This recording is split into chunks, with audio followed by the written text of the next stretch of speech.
रूप से सुनाई दे रहा हूँ सभापति महोदय के प्रति द्वारा। पूर्व अमेरिकी राष्ट्रपति अब्राहम लिंकन ने कहा है कि एक सरकार लोगों की है, लोगों के लिए है और लोगों से है। और जिस शासन प्रणाली की नींव हम लोग रखते हैं तब हमारा जन्म सिद्ध अधिकार बन जाता है स्वतंत्रता से और निर्भीकता से अपने विचारों को अभिव्यक्त करना। सभागार में मेरा नमन। आज मैं विनिमेश विरागी ज्वलंत विषय के विपक्ष में अपने विचार प्रस्तुत करता हूँ।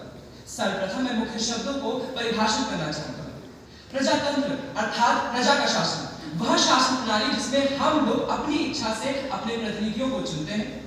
और आज के विषय का सबसे महत्वपूर्ण शब्द स्वतंत्रता अर्थात खुद का शासन, खुद पर शासन करना। परंतु पक्ष दल के तर्कों के अनुसार तो स्वतंत्रता उस चिड़िया का नाम है जो पूरे आसमान में कहीं भी उड़ सकती है। परंतु महोदय, हम सब कोई चिड़िया नहीं है, हमें सभ्य समाज के सदस्य हैं जिनकी अपनी कुछ सीमाएं होती हैं और उनको कदापि उपेक्षित नहीं कर सकते।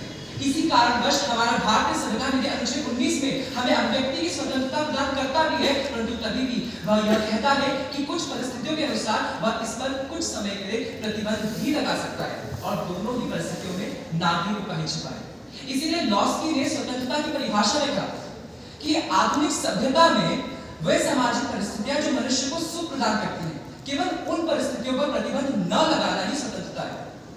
मेरा दूसरा तर्क, अब जब हम बात करते हैं प्रजातांत्रिक परिप्रेक्ष्य की, तो उसमें अभिव्यक्ति का एक अभिन्न अंग है आलोचना, सरकार की आलोचना। और महोदय, यही सरकार की आलोचना उसे बाधित करती है लोगों के हित को ध्यान में रखकर कार्य करने से।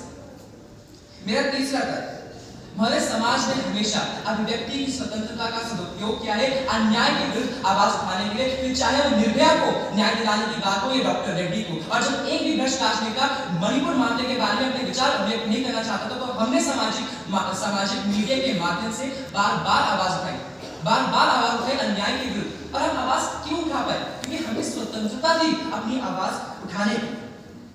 मीडिया, साहित्य, चलचित्र, कला, ये सब हमारे समाज के दर्पण हैं और इनका सदुपयोग किया जाता है समाज में जागरूकता लाने के लिए।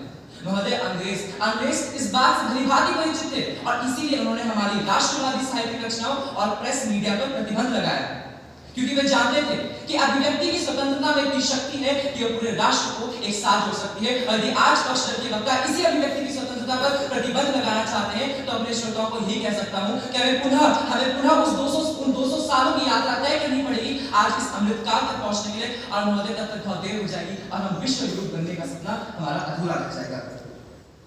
मेरा अगला तर्क, आज पक्ष दल के वक्ताओं ने बहुत से दंगों के उदाहरण दिए, परंतु महोदय, स्वतंत्रता और स्वच्छंदता में एक बहुत बड़ी रेखा है। एक स्वतंत्र व्यक्ति वह होता है जो स्वयं पर शासन करता है, परंतु एक स्वच्छंद व्यक्ति तो हर एक शासन से परे है।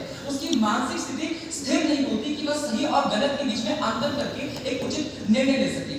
पक्ष दल के वक्ता ने अपने प्रश्न में कहा था कि जो लोग दंगे कर रहे हैं उनमें से बहुत लोग हैं जिन्हें यह नहीं पता होता कि हम दंगे किस लिए कर रहे हैं। इसलिए महोदय, स्वच्छंदता का कारण अभिव्यक्ति की स्वतंत्रता नहीं है, अपितु शिक्षा का अभाव है जिसका दुरुपयोग करती है भ्रष्ट राजनेता।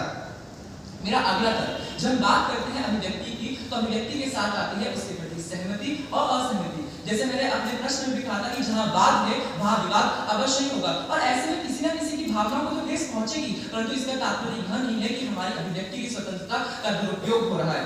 किसी दूसरे पक्ष के कार्य को प्रतिपादित करना और किसी दूसरे पक्ष के कार्य की आलोचना करने में एक बहुत बड़ा अंतर है। और जब एक जगह में सहमति और असहमति दोनों विद्यमान होती है, तो दिखाता है कि हमारा समाज जागरूक है, हमें तथ्यों की जानकारी है और हम एक समाज के तौर पे परिपक्व बन रहे हैं और आगे बढ़ रहे हैं।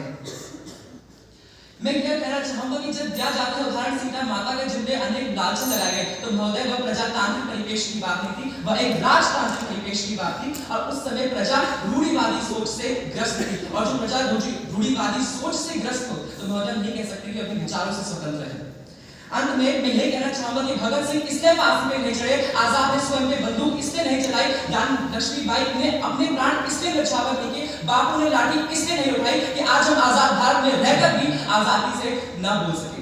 अंत में अपने वक्तव्य का समापन करते हुए मैं ये कहना चाहूंगा कि पंख नहीं है मेरे पास, मेरी आवाज ही है काफी, पर्वत पर मुझे नहीं चढ़ना, अपने नाद से उसे पिघलाने की है बारी, कर अपने हौसले बुलंद, आओ आवाज उठाने की है घड़ी, देश मेरा आजाद है, मुझे बोलने की है आजादी, मुझे बोलने की है।